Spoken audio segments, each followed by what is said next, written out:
तुमचं स्वागत आहे सर्वांचं अचिव्हर्स अकॅडमीमध्ये. ठीक आहे, तर पहिल्या लेक्चरमध्ये आपण आयडियल ट्रान्सफॉर्मरपर्यंत बघितलं होतं. त्यामध्ये आपण बघितलं की आयडियल ट्रान्सफॉर्मरमध्ये जी रिलेटिव्ह परमेबिलिटी असते कोअरची किती असते, इन्फिनिटी, राईट. त्यामध्ये आपण बघितलं की जो मॅग्नेटायझिंग करंट लागतो आपल्याला कोअरला मॅग्नेटाईज करायला तो 0 असतो, कारण की ऑलरेडी कोअर मॅग्नेटाईज असते. इन्फिनिटी त्याला गरजच नाही मॅग्नेटाईज, ते ऑलरेडी प्युअरली इंडक्टिव्ह असते. दुसरी आयडियल कंडिशन आपण काय बघितली होती की आपल्या ट्रान्सफॉर्ममध्ये लॉसेस किती होता, 0 आणि 3 नंबर. त्यामुळे चौथी इफिशियन्सी किती येणार, पर्सेंटेज इफिशियन्सी 100%. ते हे आयडियल कंडिशन आपण ऑलरेडी डिस्कस केलेली आहे. ठीक आहे, 5 नंबरची आयडियल कंडिशन काय की कोएफिशियंट ऑफ कपलिंग काय होती तिची 1 आहे, म्हणजे टाईटली कपल्ड आहे आणि सर्किट आपलं काय प्युअरली इंडक्टिव्ह. पण तसं नसतं, रेजिस्टन्स असतं प्रॅक्टिकली, पण आयडियल कंडिशनमध्ये आपण रेजिस्टन्स काय करतो, 0 पकडतो. ठीक आहे, त्यामुळे लॉसेस पण आपले 0 होऊन जातात. हे सगळे आयडियल ट्रान्सफॉर्मरची कंडिशन्स आहे. ठीक आहे, तर आपण आता 1 बाय 1 बघणार की प्रॅक्टिकली काय सिनॅरिओ असतो. आयडियल कंडिशन हे प्रॅक्टिकली पॉसिबल नाही आहे, हे फक्त आपण कम्पेअर करण्यासाठी, स्टडी करण्यासाठी एक केस स्टडी म्हणून आपण घेतो आयडियल कंडिशन. ओके, तर आता आपण ह्या लेक्चरमध्ये पुढच्या 15 मिनिटामध्ये आपण बघणार आहे की परमेबिलिटी कशी फायनाईट असते. म्हणून प्रॅक्टिकली जर तुम्ही विचार जर केला तुम्ही, जी कोअरची परमेबिलिटी आहे ना ती काय असते, फायनाईट असते, इन्फिनाईट नसते, फायनाईट असते. त्यामुळे काय लागतं तुम्हाला, जर मॅग्नेटाईज करायचं आहे कोअरला तर एक मॅग्नेटायझिंग करंट लागतो. जर कोअर तुम्हाला मॅग्नेटाईज करणे, याच्यामध्ये फ्लक्स सेटअप करणे तुम्हाला, तर याला काय करावं लागेल, तुम्हाला एक करंट द्यावा लागेल. करंट काय असणार, मॅग्नेटाईज करंट आणि नंबर ऑफ टर्न्स M1. यामुळे काय होणार, तुमचा फ्लक्स सेट होणार आणि कोअर मॅग्नेटाईज होणार.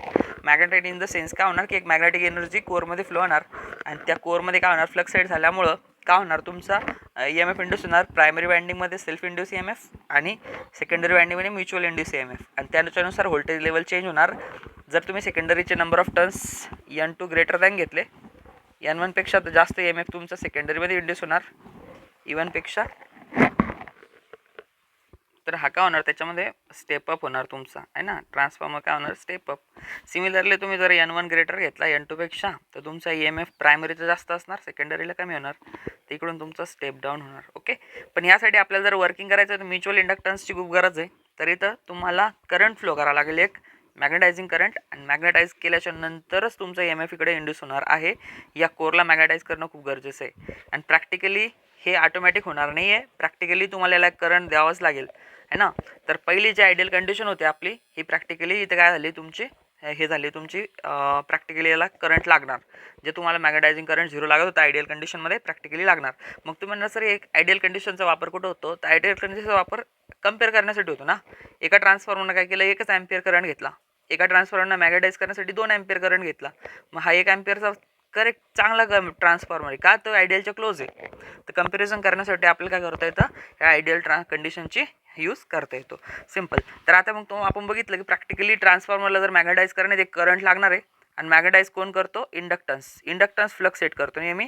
करंट जर एंटर झाला नॉर्थ पोल बनणार, करंट लीव्ह झाला साऊथ पोल बनतो, तर हा इथं फ्लक्स सेट होता. तर हा काय करणार, प्युअरली इंडक्टिव्ह कॉईल घेतली, याच्यामध्ये जो करंट आहे मॅग्नेटायझिंग करंट आहे, नंबर ऑफ टर्न्स N1 आहे. तर तुमचा जो MMF सेट करणार आहे मेन फील्ड फ्लक्स, तो हा मेन फील्ड फ्लक्स कोण सेट करणार आहे, मॅग्नेटायझिंग करंट आणि नंबर ऑफ टर्न्स N1. लक्षात ठेवायचं, हा ट्रान्सफॉर्मरला मेन वर्किंग फ्लक्स आहे आणि हा इंडक्टरना रिप्रेझेंट करणार आहे. मग जेव्हा पण आपण ट्रान्सफॉर्मरची मॉडेलिंग करणार, तर त्याला एका इंडक्टरना कोअरचा रिॲक्टन्स दाखवून आपण रिप्रेझेंट करणार, आणि त्याच्यामध्ये एक करंट दाखवणार मॅग्नेटायझिंग करंट, आणि हा कशासाठी लागतो आपला कोअरला मॅग्नेटाईज करण्यासाठी. दुसरी आयडियल कंडिशन होती की लॉसेस 0 आहे, पण तसं होत नाही प्रॅक्टिकली काय होतं, जेव्हा तुम्ही कोअरमधून फ्लक्स फ्लो करतात, हे फ्लक्स कोअरला कट करणार, जरी लॅमिनेशन असलं तरी कट करणार, आणि त्याच्यामध्ये एक EMF इंड्यूस होणार, आणि त्यामुळे करंट फ्लो होणार, एडी करंट, आणि कोअरमध्ये काय होणार, हीटच्या फॉर्ममध्ये लॉसेस होणार.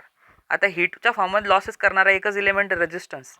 मग आपण हे जे हीट जी होते, डेव्हलप होते ट्रान्सफॉर्ममध्ये, लॉसेस होत आहे, हे लॉसेस रिप्रेझेंट करण्यासाठी आपण काय करणार, एक हायपोथेटिकल रेजिस्टन्स घेणार. तसा हा रेजिस्टन्स कुठेही नसतो ट्रान्सफॉर्ममध्ये, पण आपल्याला जर लॉसेस दाखवायचे तर इंडक्टर आणि कॅपॅसिटर दोन्हीमध्ये लॉसेस होत नाही. लॉसेस कुठं होता, रेजिस्टन्समध्ये, आणि रेजिस्टन्समध्ये जे लॉसेस होतात ते रिप्रेझेंट करतो आपण हीटच्या फॉर्ममध्ये. म्हणून हा कोअरचा रेजिस्टन्स पकडणार आणि एक करंट दाखवणार, आपण त्याला म्हणणार व्हॅटफुल कॉम्पोनंट, आणि हा व्हॅटफुल कॉम्पोनंट दाखवून तो काय रिप्रेझेंट करणार, तो रिप्रेझेंट करा. आणि एडी करंट आणि हिस्टरेसिस लॉसेस, तर हा आपला एडी करंट आणि हिस्टरेसिस लॉसेस, याला आपण आयरन लॉस पण म्हणतो, कारण हे कोअरमध्ये होता आणि कोअर बनलेला असते आयरनची, तर याला तुम्ही आयरन लॉस किंवा कॉपर लॉस म्हणू शकता. तर दुसरी जी कंडिशन होती आपली 3 नंबरची, की लॉसेस 0 असता, असं काही होत नाही आहे. तुम्ही जर ट्रान्सफॉर्मरला लावा किंवा नका लावू, तिथं व्होल्टेज असणार, फ्रिक्वेन्सी असणार आणि हे फ्लक्सची डिमांड असणार. मग फ्लक्स काय असतो आपला, E1 is equal to 4.44 flux phi m, frequency आणि नंबर ऑफ टर्न्स. आता याच्यात तुम्ही जर बघितलं, फ्लक्सची डिमांड आली म्हटल्यावर इथं व्होल्टेज आलं, इथं फ्रिक्वेन्सी आली, तर व्होल्टेज आणि फ्रिक्वेन्सी अप्लाय केली तर 100% कोअरमध्ये लॉसेस होत राहणार. ट्रान्सफॉर्मरला लोड लावा अथवा नका लावू, हा कॉन्स्टंट लॉस आहे, कारण व्होल्टेज कॉन्स्टंट असतो, फ्रिक्वेन्सी कॉन्स्टंट असते. म्हणून लक्षात ठेवायचं, कोअर लॉसला कॉन्स्टंट लॉस म्हणतो आपण. का लॉस कॉन्स्टंट आहे, कारण आपलं जे डिक्लेअर व्होल्टेज आहे ते ±6%, याच्यावरती व्हेरिएशन होत नसतं. फ्रिक्वेन्सीमध्ये ±3%, याच्यावरती व्हेरिएशन होत नसतं, अलाउडच नाही आहे. त्यामुळं हे आपण याला कॉन्स्टंट लॉस म्हणतो. सिम्पल. ओके, तर 2 ज्या आयडियल कंडिशन होत्या आपल्या, की ट्रान्सफॉर्मरमध्ये लॉस होत नाही, हे साफ खोटं आहे. फक्त अभ्यास करायसाठी चांगलं येणार, की एक आपण बघितलं, एका ट्रान्सफॉर्मरमध्ये 300 वॅट लॉस होतो आहे आयरन लॉस, आणि एक ट्रान्सफॉर्मर आहे त्याच सेम रेटिंगचा, त्याच्यामध्ये 400 वॅट लॉस होतो आहे. तर ऑब्वियसली 300 वॅटवाला चांगला ट्रान्सफॉर्मर आहे. का, कारण तो आयडियलच्या क्लोज आहे. आयडियल काय 0 आहे, आयडियलच्या क्लोज आहे, तर कम्पॅरिझन करण्यासाठी आपल्याला इथं काम येणार. सिम्पल. ओके, तर 2 आयडियलिटी आपण काय केलं आहे, की इथं डिसमिस करून टाकलं आहे. एक पहिले की परमेबिलिटी इन्फिनिटी नाही आहे, फायनाईट आहे, त्याला एक करंट लागणार आहे आपला. तो करंट काय लागणार आपल्याला, मॅग्नेटायझिंग करंट. आणि दुसरा काय लागणार आहे, IW, जो रिप्रेझेंट करणार हिस्टरेसिस लॉस. मग लक्षात ठेवायचं, ट्रान्सफॉर्मर लोड नसला बी तरी ट्रान्सफॉर्मर एक करंट ड्रॉ करतो, त्याला म्हणणार आपण नो लोड करंट. त्याला 2 कॉम्पोनंट असणार, एक लॉसेस रिप्रेझेंट करणार, कोअरमध्ये होणारा लॉसेस, तो रेजिस्टन्स रिप्रेझेंट करणार, त्याला म्हणणार आपण वॅटफुल कॉम्पोनंट. आणि एक फ्लक्स सेट करण्यासाठी आपल्याला काय लागणार आहे, करंट लागणार आहे, त्याला आपण म्हणणार मॅग्नेटायझिंग कॉम्पोनंट किंवा मॅग्नेटायझिंग करंट. आणि हा कोअरचा रिॲक्टन्स, आणि अशा पद्धतीनं काय करणार, तो फ्लक्स सेट करणार. ओके, हा फ्लक्स सेट करणार आपला. मग तुम्ही जर I0 बघितला, तर I0 इज इक्वल टू भेटणार तुम्हाला IW, एडी करंट आणि हिस्टरेसिस लॉस, आणि दुसरा येणार मॅग्नेटायझिंग कॉम्पोनंट. ह्या दोघांची सम घेतली तर तुम्हाला भेटणार I0. ओके, ते यांची वेक्टर सम घ्यायची, कारण यांच्यामध्ये अँगल आहे. ओके, आता तुम्ही जर यांची फेजर डायग्राम काढली आणि आपण रेफरन्सला घेतलं सप्लाय व्होल्टेज, तर बघा इथं सप्लाय व्होल्टेज येणार आपला. याचा डेरिव्हेटिव्ह काय आहे, तो फ्लक्स इंड्यूस होणार कोअरमध्ये, तिथे येणार फ्लक्स तुमचा. फ्लक्सच्या नंतर काय होणार, आता फ्लक्स सेट झाले, कोअरमध्ये EMF इंड्यूस होणार, पण E1 आणि E2, तर ते दोन्ही इन फेज असणार. तर E1चं मॅग्नेट्यूड आणि E2चं मॅग्नेट्यूड डिपेंड असणार तुमचं कोणतं मोठं आहे, स्टेप अप आणि स्टेप डाऊन ट्रान्सफॉर्मरवर. तर याच्यासोबत जो असणार in phase resistive current IW, याच्या 90 डिग्रीला जो असणार लॅग, तो असणार मॅग्नेटायझिंग करंट. यांची जर दोन्ही फेजर सम घेतली तुम्ही, तर सिम्पल तुम्हाला भेटणार नो लोड करंट. ओके, हा नो लोड करंट. सिम्पल. तर हा जो पॉवर फॅक्टर असणार आपला, नो लोड पॉवर फॅक्टर 50. याच्यामध्ये लक्षात ठेवायचं, मॅग्नेटायझिंग करंट मोठा असतो आणि हा IW छोटा असतो. ठीक आहे, तर लक्षात ठेवायचं बाण, हा किती असतो, हा जवळपास 90% कॉन्ट्रीब्युशन, 95% कॉन्ट्रीब्युशन तुमचं मॅग्नेटायझिंग करंटचं असतं नो लोड करंटमध्ये, आणि 5% फक्त एडी करंट लॉसेस असतात. ठीक आहे, लॉस कमी असतो, कारण आपण लॅमिनेशन करतो, तुला सिलिकॉन ॲड करतो, त्यामुळे लॉसेस कमी असतात आपले ट्रान्सफॉर्मरमध्ये, कारण हाय इफिशियंट डिव्हाइस आहे ट्रान्सफॉर्मर. तर मग त्याच्यामुळे बघा, हा अँगल खूप मोठा आहे. अँगलची रेंज काय आपली, no load power factor angle आहे ना आपला, हा 70 डिग्रीपासून तर 75 डिग्रीपर्यंत आहे. त्यामुळे जो नो लोड पॉवर फॅक्टर आपला cos 50, हा खूप जास्त कमी असतो, 0.2 पासून तर 0.25. तर इंडक्शन मोटरला पण आपण रोटेटिंग ट्रान्सफॉर्मर म्हणतो, तर इंडक्शन मोटरचा पण खूप कमी असतो, इव्हन ट्रान्सफॉर्मरपेक्षा कमी असतो त्यांचा. का, कारण तिथे एअर गॅप असतो, कोर नसते, त्यामुळे मॅग्नेटायझिंग करंट त्याचा जास्त असतो. तर हा खूप कमी पॉवर फॅक्टरला रन करतो, इथं खूप कमी पुअर पॉवर फॅक्टर असतो नो लोड पॉवर फॅक्टर. आणि याच्यात लक्षात ठेवायचं की हा IM डॉमिनेट करतो. आता याच्यात जर तुम्ही बघितलं, पायथागोरस थेरमनुसार हा एक ट्रँगल तयार झाला आहे, राईट अँगल ट्रँगल. तर हा ट्रँगल जर तुम्ही बघितलं, तर हा IM आहे तुमचा, हा आहे तुमचा IW, आणि हे हायपोटेनियस आहे, याच्यामध्ये I0 आहे तुमचा. जर हायपोटेनियसचं जर तुम्ही व्हॅल्यू काढली, तर तुम्हाला 2-3 व्हॅल्यू भेटणार बा. आणि इथं पहिली व्हॅल्यू भेटणार तुम्हाला I0 इज इक्वल टू IMचा स्क्वेअर प्लस IWचा स्क्वेअर, दोघांचा स्क्वेअर घ्यायचं तुम्हाला अंडर रूटमध्ये. तर तुम्हाला पहिलं पायथागोरस थेरमनुसार हा व्हॅल्यू भेटणार नो लोड करंट. जर तुम्हाला हा IM काढणे, तर हा काय तुमचा रिॲक्टिव्ह कॉम्पोनंट आहे, साईन येणार तुमचा, sine component of I0 hypotenuse. आणि IW हा कॉस कॉम्पोनंट आहे, ॲक्टिव्ह कॉम्पोनंट आहे. तर हा येणार cos of phi zero. Simple. कोरचा जर रेजिस्टन्स काढायचं तुम्हाला, इथं बघा, इथं जे व्होल्टेज आहे ना तुमचं, ते व्होल्टेज बघा इथं V1 आहे. याच्या अक्रॉसमध्ये जर व्होल्टेज बघितलं तुम्ही V1 इकडं, ओके, व्होल्टेज V1 आहे प्लस मायनस याच्या अक्रॉसमध्ये, आणि करंट IW फ्लो होते. तर इथून काय भेटणार तुम्हाला, voltage R is equal to V/I. आयमध्ये काय येणार तुमचं IW आणि इथं V1. सिमिलरली कोरचा रिॲक्टन्स काढायचं तुम्हाला, ते इथे भेटणार तुमचा V1 डिवाइड बाय भेटणार तुम्हाला IM, मॅग्नेटायझिंग कॉम्पोनंट. तर इथून तुम्हाला कोरचा रेजिस्टन्स आणि कोरचा रिॲक्टन्स दोन्ही काढता येतं. तर हा बाण आपण बघितला की ट्रान्सफॉर्मर ऑन नो लोड. तर ट्रान्सफॉर्मर जेव्हा लोडवर नसतो तर सिम्पल आहे, ट्रान्सफॉर्मर जेव्हा लोडवर नसणार तेव्हा काय करणार, एक स्मॉल करंट ड्रॉ करणार, आणि स्मॉल करंट ड्रॉ करून तो काय करणार तुमचा जे करंट एकदम कमी असणार आहे त्याला दोन कॉम्पोनंट असणार. एक तो मॅग्नेटिक फ्लक्स सेट करणार मॉडेलिंग करताना, आणि दुसरा काय करणार तुमचा लॉसेस रिप्रेझेंट करणार, तो रेजिस्टन्स असणार. सिम्पल. तर याला म्हणतात ट्रान्सफॉर्मर ऑन लोड. आता बघूया ट्रान्सफॉर्मरला जर आपण लोड लावला तर काय होणार. ट्रान्सफॉर्मरला जर लोड लावला तुम्ही तर बघा, हा नो लोड कंडिशन तर असणारच तिथं. बघा हा, याच्यामध्ये काही चेंजेस नाही आहे, ठीक आहे. हा नो लोड करंट फ्लो होणार. ओके. तिकडं कोण आहे आपला V1 आहे, इकडं तुमचा E1 आणि E2 आहे, इकडं तुमचा मॅग्नेटिक फ्लक्स आहे, आणि हा आहे तुमचा I0. आता ही डायग्राम तर फिक्स आहे आपली, ठीक आहे, ही डायग्राम फिक्सच असणार आपली. पण आता याच्यात लोड लावला तर तीन पद्धतीचे लोड आहे आपल्याकडं. बघा 1 2 3 तीन पद्धतीचे लोड आहे. ते डायग्राम लक्षात ठेवायचे तुम्हाला. समजा तुम्ही जर समजा रेजिस्टिव्ह लोड लावला, त्याला आपण काय म्हणणार, युनिटी पॉवर फॅक्टर म्हणणार, युनिटी पॉवर फॅक्टर, किंवा आर लोड म्हणूया आपण त्याला. आर लोड लावला तर तो जो करंट असणार आहे ना तो इन फेज असणार. कोणाच्या इन फेज असणार, व्होल्टेजच्या. E2च्या अक्रॉस लावणार आहे तुम्ही लोड, E2च्या अक्रॉसमध्ये लावणार, ठीक आहे. तर हा काय करणार, एक्स्ट्रा हा करंट ड्रॉ करणार. सिम्पल. तर आता पॉवर कशी ट्रान्सफर होते बघा, कन्सेप्ट खूप महत्त्वाचा आहे हा. पॉवर नेमकी कशी ट्रान्सफर होते बघा, जेव्हा तुमची आपली कोर असते बघा, लक्ष द्या इकडं, ही कोर आहे.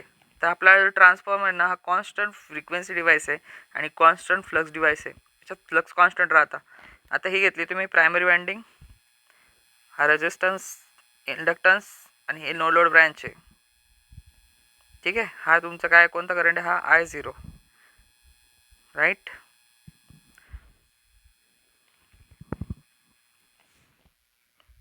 ते इथं प्रायमरी वाइंडिंग लावली तुम्ही, इथं सिम्पल. Okay, simple. ओके. तर आता इकडे काय करणार तुम्ही, सेकंडरीला लोड लावला समजा तुम्ही, हे ना, R2 येणार, X2 येणार, इथं लोड लावला तुम्ही, सिम्पल. आता होणार काय, लक्ष द्या. आता पहिल्या याच्यात काय आलं की एक मेन फील्ड फ्लक्स सेट झाला आहे, मेन फील्ड फ्लक्स सेट झाला इथून, मेन फील्ड फ्लक्स झाला आहे. आता हा जो मेन फील्ड फ्लक्स आहे हा कशावर डिपेंड बघा ना तुमचा, तर लक्षात ठेवायचं तुम्हाला.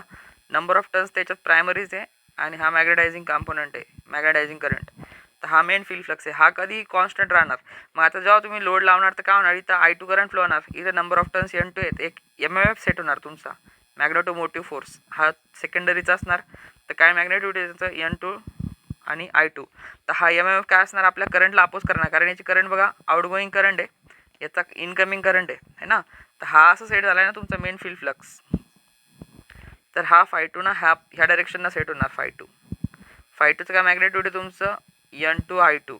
आता ह्या φ2ला जर कॅन्सल करणे तर हा एक्स्ट्रा करंट ड्रॉ करणार आपला प्रायमरी, त्याला म्हणणार आपण I2 डॅश, है ना. तर हा प्रायमरी लोड कॉम्पोनंट, हा आपला I2 डॅश आहे. हा प्रायमरी लोड कॉम्पोनंट काय असणार तुमचा N1 multiplied by I2 dash.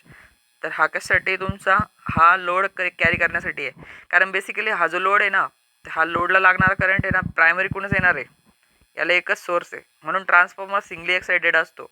जो प्रायमरी करंट असतो ना आपला तोच सप्लाय करतो, नो लोड लॉसेस पण आणि I2 डॅश पण.